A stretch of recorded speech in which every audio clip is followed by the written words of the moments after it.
about the criticism, and the Journal has done this as well, that if you do put something like a 200% tariff on a product, that it's only going to mean higher prices for consumers? As this campaign comes to a close, we see both Donald Trump and Vice President Harris on absolute media blitz doing interviews all across the country.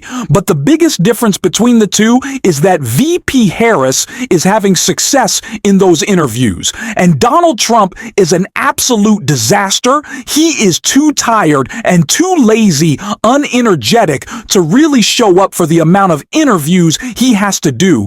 And even though they are all complete softballs with Fox or Newsmax or comedians on podcasts, he still finds a way to humiliate and embarrass himself because he is such a disaster at this point in the campaign, both tired and deranged, leading to this combination of absolute chaos, which continues to play out every time Donald Trump opens his mouth, as we always talk about on this show. And even when a Fox host like Maria Bomo, who interviewed him this morning on Fox, tries to help him out, he can't do anything but completely collapse. And so when she fact checks him, he doesn't know what to do, because Donald Trump is always expected to have his hand held by whoever is interviewing him. So when that doesn't happen, he gets quite upset, and he did in this interview today. And we are going to check all of that out. But before we do, if I could quickly ask you to leave a like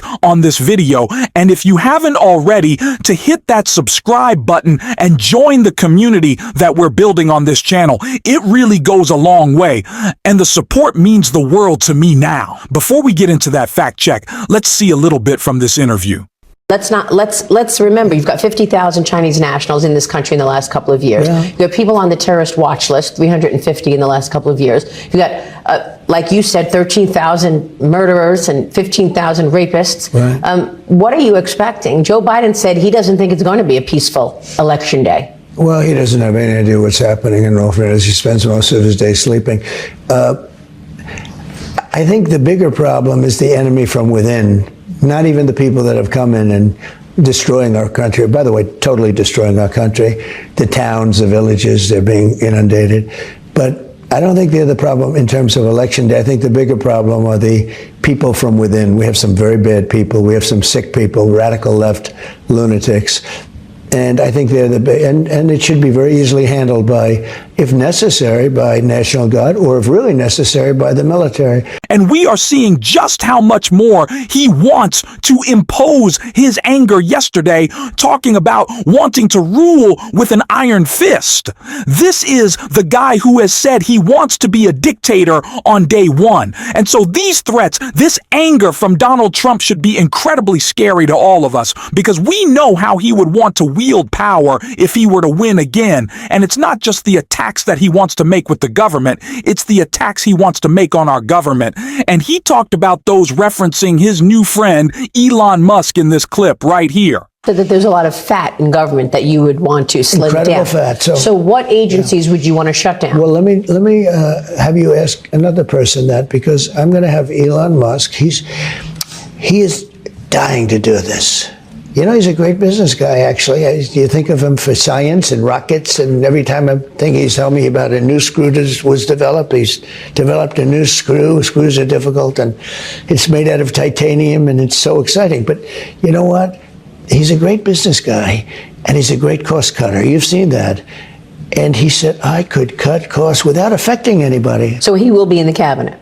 Not in the cabinet. He doesn't want to be in the cabinet. He just wants to be in charge of cost cutting. I cannot think of a worse possible duo of incompetent right-wing fascists than Donald Trump and Elon Musk. And of course, they don't want to cut government waste. What Donald Trump and Elon Musk want to do is tear our government apart bit by bit in service of their right-wing friends and their fellow billionaires and giant corporations. That is what this is all about. Is about serving themselves, giving themselves more power to go after their political enemies as well. These are two of the most aggrieved individuals I have ever seen on the national stage, who act like children in their attacks on their political enemies. These people can be nowhere near the White House. These people can be nowhere near power, because we have already seen what they do when they have it. and it should scare us all. And what else should scare us is the way that Donald Trump continues to talk about the outcome of this election, like in this clip right here.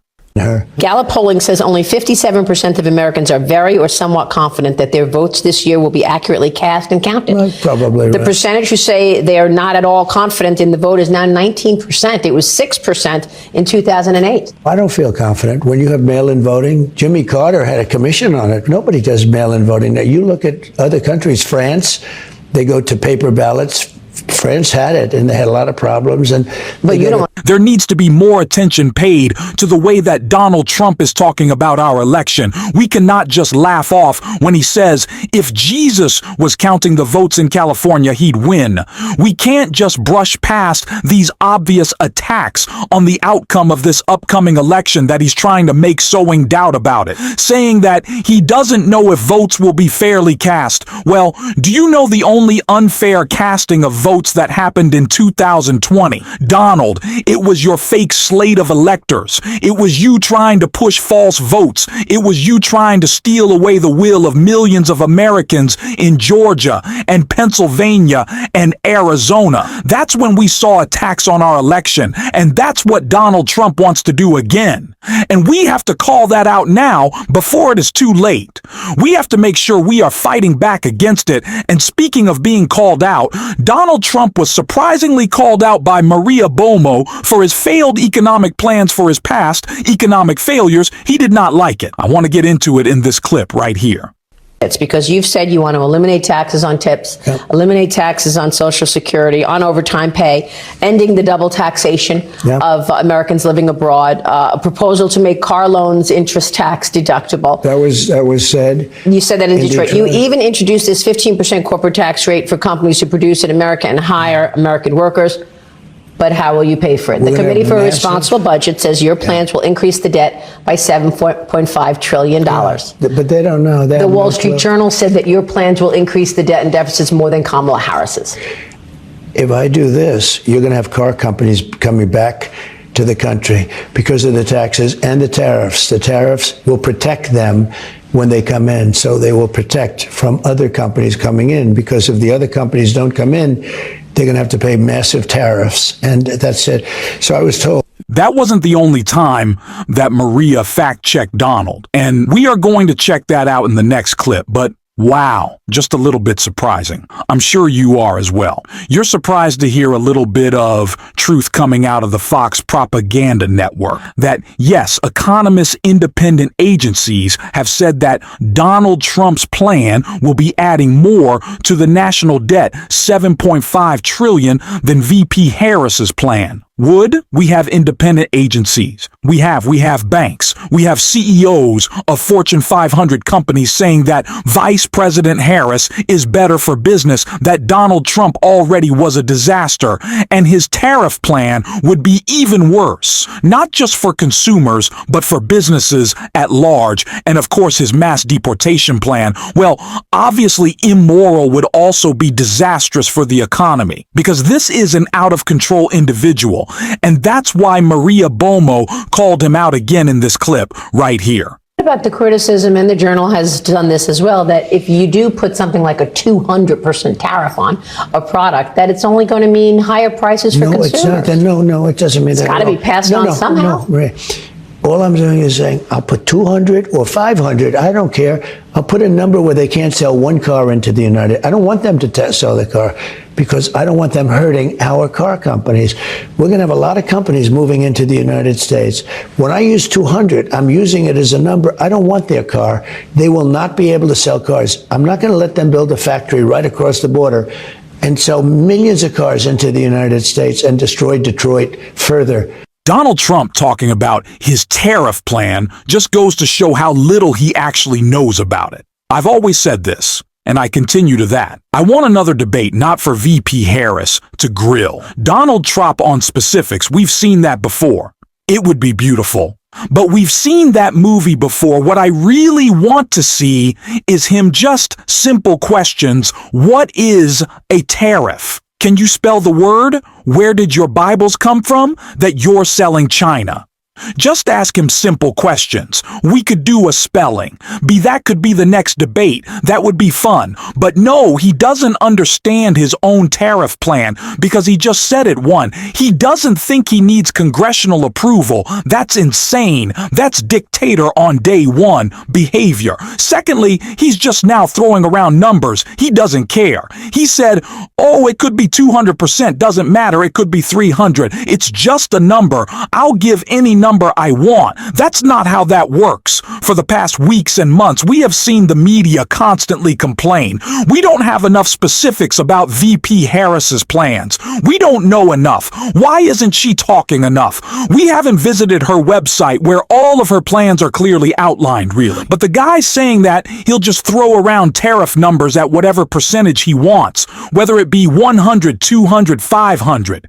If he's feeling like it, you're not going to push back on that guy, really. It's a failure of the mainstream media. We have to continue call it out. Another place where Donald Trump was lying about numbers, though, it came in this clip right here. We're running to save our country, so we're not going to be taking any vacation. We had such a day a little while ago in Butler. You saw that we had 101,000 people show up. 101,000 people. A tribute to Corey, the firefighter, and a tribute to a lot of things. And it was an amazing, I don't think I've ever seen anything like it. While it should not shock us that Donald Trump was lying about the crowd size at his rally, I'm going to go ahead and do a little quick fact check because it's pretty easy. It was not 101,000 people in Butler. You were about 80,000 people off. It was about 20,000. Not a small crowd necessarily, but certainly not a huge one. Certainly not the crab that he wants. Oh man, but his little feelings are so hurt. Oh, not 100,000 people. I don't think you're going to get him next time. I was going to say, you'll get him next time. You're not going to. It's not going to happen. It seems petty, but I don't know. We have to fact check this. We have to call it all out. And we are going to every single day on the show. And if you want to support that, as always, you can hit that subscribe button. You can leave a like on this video. And if you're stuck around to the end, you can drop a blue heart in the comments. And until next time, I'll see you soon.